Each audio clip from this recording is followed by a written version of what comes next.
আসসালামু আলাইকুম, আমি নাদিরা হাসান। আমি একজন কৃষি উদ্যোক্তা। আজকে আপনাদের সামনে আমি নিয়ে আসছি একদম ফ্রেশ পেঁয়াজ দিয়ে পেঁয়াজের পেস্টটা কিভাবে সংরক্ষণ করা যায়, সংরক্ষণ পদ্ধতি সহ আমি আপনাদেরকে আজকে দেখাচ্ছি। 1 কেজি ফ্রেশ পেঁয়াজ আমি ধুয়ে ছিলে নিয়েছি। এখন আমরা এটাকে কাটবো। পানি দিয়ে ব্লেন্ড করলে সহজে ব্লেন্ড হয়ে যায়, মিহি হয়ে যায়। পেঁয়াজে অনেক বেশি পানি থাকে, এই জন্য চেষ্টা করছি পেঁয়াজটাকে ছোট ছোট করে কেটে নিয়ে পানি ছাড়া ব্লেন্ড করতে, কারণ এটা আমরা অনেক দিন সংরক্ষণ করব। আমাদের পেঁয়াজটা কাটা হয়ে গেছে, এখন আমরা এটাকে ব্লেন্ড করে নিব।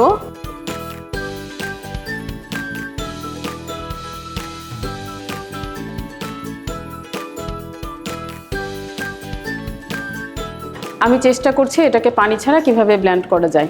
পানি বেশি থাকলে সংরক্ষণটা বেশি দিন করা যাবে না, আর আমরা যখন এটা খাবারে ইউজ করব তখন পানির পরিমাণটা একটু বেশি হয়ে যাবে।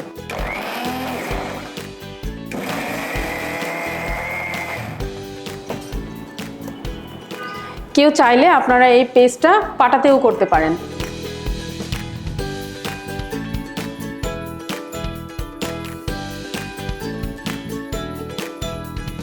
এই যে একদম মিহি ব্লেন্ড আমাদের হয়ে গেছে। আমাদের ব্লেন্ডারে ব্লেন্ড করা রেডি পেস্টটা। আমরা 1 কেজি পেঁয়াজ মেপে নিয়েছি। আমার 1 কেজি পেঁয়াজের পেস্ট রেডি। এটাকে সংরক্ষণ করার জন্য আমার যেই মেডিসিনগুলো লাগবে আমি সেটা বলছি। এখানে লবণ আছে, লবণ লাগবে আমার 100 গ্রাম। তারপরে সাইট্রিক অ্যাসিড এটা লাগবে 10 গ্রাম। কেএমএস লাগবে 1.5 গ্রাম। এটার জন্য আমরা একটা ছোট্ট স্কেল ব্যবহার করেছি। এখন আমি মেপে নিচ্ছি লবণটা। আমার 100 গ্রাম লবণ লাগবে। 100 গ্রাম লবণ মেপে নেওয়া শেষ। এরপরে আমরা মেপে নিব সাইট্রিক অ্যাসিড।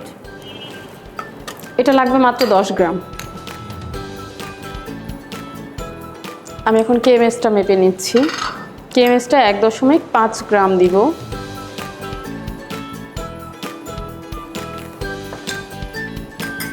আমার সব উপকরণগুলো মেপে নেওয়া শেষ। আমি এখন একটা একটা করে এখানে মিক্স করব। আমি একটু বলে রাখি, আমরা লবণ যেহেতু 1 কেজি পেঁয়াজে 100 গ্রাম ইউজ করছি, সেক্ষেত্রে আমাদের পেঁয়াজের পেস্টে কিন্তু এক্সট্রা লবণ থাকবেই। এই জন্য যখন আমরা তরকারিতে এটা ইউজ করব, তো আগে মশলাটা কষিয়ে নেওয়ার পরে যদি এক্সট্রা লবণ দিতে হয় তাহলে দিবেন, নইলে আগেই দিবেন না। আপনারা সবসময় এক্সট্রা লবণটা পরে দেওয়ার চেষ্টা করবেন তরকারিতে। এখন আমি লবণটা ইউজ করছি।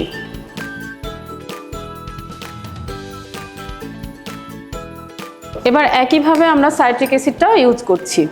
সাইট্রিক অ্যাসিড ইউজ করার ফলে পেঁয়াজের পেস্টে কালার খানিকটা চেঞ্জ হয়ে যায়, পিঙ্কি পিঙ্কি একটা কালার আসে। এই যে আপনারা দেখতেই পাচ্ছেন দর্শক,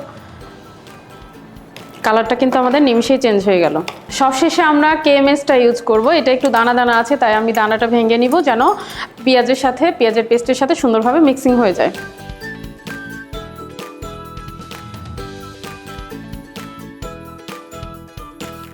মজার ব্যাপার, আমি বলেছিলাম যে সাইট্রিক অ্যাসিড ইউজ করার পরে কালারটা পিঙ্ক হয়ে যাবে। কেএমএস ইউজ করার পরে একদম আগের চেহারায় চলে এসেছে পেঁয়াজটা।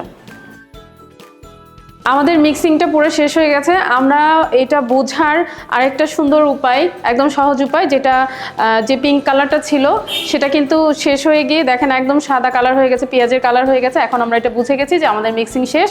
এখন আমরা এটা সংরক্ষণের জন্য এয়ারটাইট বক্সে সংরক্ষণ করব। মিক্সিংয়ের পর এখন আমরা জারে সংরক্ষণ করব। তবে আমরা অবশ্যই কাচের জারে সংরক্ষণ করব, কারণ কাচের জারে সংরক্ষণ করলে এটা 1 বছরের বেশি রাখা যাবে, বা আপনি যতদিন বয়ামের মুখটা না খুলবেন ততদিন পর্যন্ত এটা ভালো থাকবে। এখন আমি এটা জারের মধ্যে দিয়ে দিচ্ছি।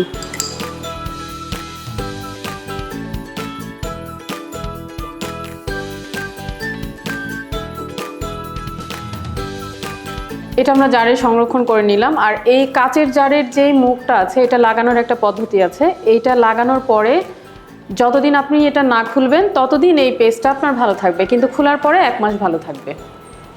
আমি এটা লাগানোর পদ্ধতিটা দেখিয়ে দিচ্ছি। এটা লাগানো শেষ। আমরা এটা প্লাস্টিকের জারেও সংরক্ষণ করতে পারি, সেক্ষেত্রে আমাদের 6 মাস থাকবে ভালো। তবে অবশ্যই কাচের বয়ামে সংরক্ষণ করার চেষ্টা করবেন, কারণ কাচের বয়ামে সংরক্ষণ করলে প্রোডাক্ট সবচেয়ে ভালো থাকে।